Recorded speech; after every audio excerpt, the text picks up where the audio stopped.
એટલું મસ્ત વાતાવરણ હતું અને પવન એવો ઠંડો ઠંડો થયો છે. ઈંડા હતા ને એમાંથી 2 ઈંડામાંથી બચ્ચા થયા છે. તમે તો હાલ જોઈ આવી જોજે માળો પાડી દેતી નહીં ક્યાં દેખાય છે. વરસાદ આવે અને તો જ એનું પાણી વરસાદનું પડે ને તો જ એ ફૂલ ઉગે ને.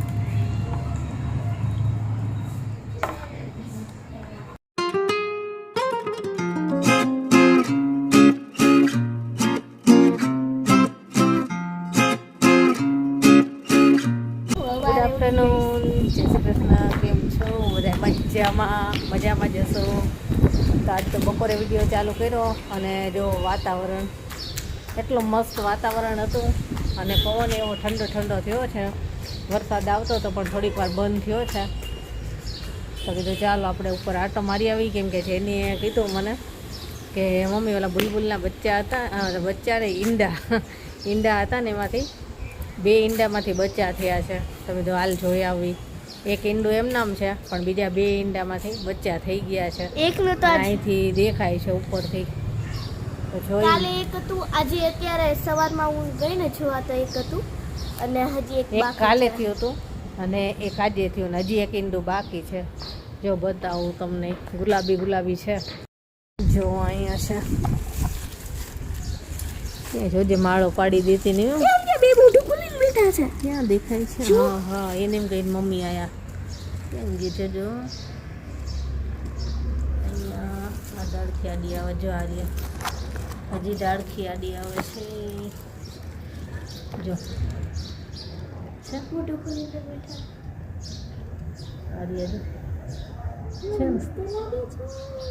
વરસાદનું પાણી ભળે. વરસાદ જો કેવા મસ્ત લાગે.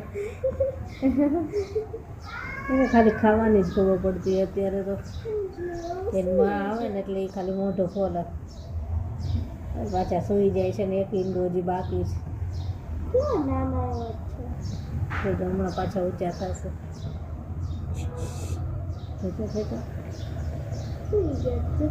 ઠંડી નહીં લાગતી એમ. જો મોગરા મસ્ત મોગરા આવે છે. દેશી મોગરા જો આ એકદમ ફ્રેશ છે. 12 મહિના હોય છે મોગરા, ખાલી સિઝનમાં જ નથી હોતા. અને સીતાફળમાં ફૂલ આવી ગયા છે. જો કળી હોય જ તે મોગરાની. આવા બચ્ચા ઈગલ જાય છે. આવા બચ્ચા હતા મસ્ત. કાલની મને કહેતી હતી કે હાલને જોવા પણ મારે નવરાય નહોતી. જો ઓલું ઈગલ ગયું ને તો ત્યાંથી કબૂતર ઉડ્યા બધા. ઈગલ ત્યાં ગયો જો બધા કબૂતર ઉડી ગયા. બચ્ચાને એવું હોય ને તો પકડી લેતા હોય. એટલે તો કાલની જેની કહેતી હતી હાલને મમ્મી જોવા હાલને. મેં કીધું મારે ટાઈમ મળશે ને ત્યારે આવીશ. તો આજ જોવા આવી તો આજ પાછું બીજું બચ્ચું થઈ ગયું હતું. એટલે મને કે હાલ આજ તો હાલ જ તે જો ઈગલ પાછું આવ્યું છે. ઈગલને પકડવું લાગે છે કંઈક એકાદું પક્ષ, એટલામાં જ આંટા મારે. જો વાતાવરણ કેવું છે. વરસાદ થોડીક વાર આવે થોડીક વાર બંધ થઈ જાય એવું થાય છે. પણ ઠંડક કેટલી થઈ ગઈ છે. મસ્ત વાતાવરણ ઠંડુ થઈ ગયું છે. મજા આવે એવું. નહીં તો તડકો ને ગરમી ને તાપ ને આમાંય દરજીડાનો માળો ગોતવો છે.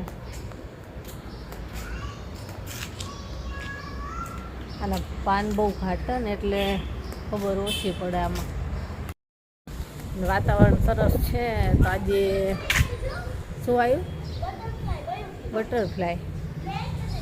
મસ્ત ઠંડુ વાતાવરણ છે. તો આજે કઢી બનાવવાની ઈચ્છા છે. કઢી તે સફેદ કઢી બનાવું ને, વ્હાઈટ કઢી તો જ કેવિનના પપ્પાને ભાવે. બાકી તો જે લીલા મરચાં એની કઢી બનાવું ને એમના નથી મજા આવતી. એટલે એમની પસંદની બનાવી સફેદ કઢીને ભાત બનાવી નાખી. આજે સન્ડે છે તો એમને કામ છે ઓફિસનું, તો ગયા છે. એ તો વહેલા આવતા રહેજો.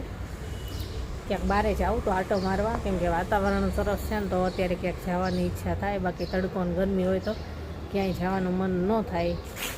જો વહેલા આવશે તો વિચાર છે ક્યાંક આટો મારવા જવું છે.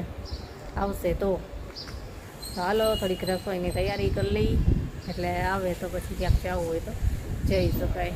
નીચે આવી ગયા અને એક મસ્ત ફૂલ આવ્યું છે. જો એ ફૂલ રહ્યું ને ખાલી એની ખાસિયત છે કે વરસાદ આવે અને તો જ એનું પાણી વરસાદનું પડે ને તો જ એ ફૂલ ઉગે, નહીંતર એમાં 12 મહિના જાય હોય ખરા એના છોડ, પણ એમાં ફૂલ ન આવે ક્યારેય. પણ જેવો એક વરસાદ પડ્યો ને થોડો કંઈ, એટલે એમાં ફૂલ આવવાની શરૂઆત થઈ જાય. જો બતાવો ફૂલ રહ્યું ને જોઈને જ ગમી જાય એવું છે. જો આ ફૂલ કેટલો મસ્ત છે. વરસાદ આવે ને તો જ થાય, વરસાદ ન આવે ત્યાં સુધી ન થાય. અને રીંગણાના રોપા જો થઈ ગયા છે મોટા મોટા, બધે આવા ફૂલની કળીઓ આવી ગઈ છે. હવે થોડાક ટાઈમમાં રીંગણા આવશે એવું લાગે છે, પણ આને છે ને અડાય એવું નથી હો, પાછળ એ કાંટા નકરા. કાલ પરમદી છે ને મારે ભૂલથી વળી અમે તો રોપા સરખા કરી નાખો તો આમ પકડાઈ ગયું, ધ્યાન નહોતો કે નીચે આટલા બધા કાંટા છે. આ જો બેસી ગઈ એમ છે ને બિચારીને ખબર નહીં બીજા બિલ્લા અરે બાજી હોય કે અહીંયા મોઢું જો તોડી નાખ્યું છે એટલે બેસી ગઈ છે. કે દિવસનું તો ઠંડી લાગે છે ને એટલે કીધું ભલે બીઠિયાની ઉપર. તો જો અત્યારમાં જ અંધારા જેવું થઈ ગયું, કેમ કે વરસાદ આવવાની તૈયારી થઈ ગઈ છે. પવન મસ્ત થયો છે, ઠંડો ઠંડો. અરીઠા બાકી રહી ગયા હોય ને પડવાના એ પડ્યા રાખે છે, હવે ક્યાંક ક્યાંક પડે છે. હાલો હવે રસોઈની તૈયારી કરવા લાગી.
રસોઈ થઈ ગઈ છે અને ટીવીના પપ્પાની રાહ થઈ છે. આવ્યા નહીં હજી, કહેતા હતા કામ વધારે છે તો મોડું થાય. વરસાદ આવ્યો નહીં, વાતાવરણ થયું પણ વરસાદ આવ્યો નહીં. બીજે બધા સિટીમાં બહુ વરસાદ છે, ન્યૂઝ જોયા આવ્યા. ઘણી બધી જગ્યાએ બહુ પૂર આવે ને એવો વરસાદ આવ્યો છે. અહીં વાતાવરણ થયું છે પણ આવતો નથી. સવારે હતો થોડોક, પછી નથી આવ્યો સવાર પછી. હાલો આવે એટલે જમવા બેસવી. સાંજે વિડીયો શૂટ કર્યો, પછી એ વિડીયો શૂટ કર્યો જ નથી. કેવીનના પપ્પા આવ્યા મોડા અને પછી જમવા બેસી ગયા અને પછી એક પિક્ચર ચાલુ કર્યું હતું તો પિક્ચર જોતા હતા, એટલે પછી કંઈ વિડીયો શૂટ થયો નહીં. અને હવે આજનો વિડીયો આપણે અહીંયા જ પૂરો કરશું. આજે સન્ડે હોય ને ત્યારે બહુ ઓછો વિડીયો શૂટ થાય, કે બધા ઘરે હોય એટલે પછી બહુ વિડીયો શૂટ ન કરું. સન્ડે એક થોડીક છુટ્ટી એટલા માટે. તો ચાલો હવે આજનો વિડીયો અહીંયા જ પૂરો કરીએ, કાલે મળીશું. ચલો બાય, ગુડ નાઇટ.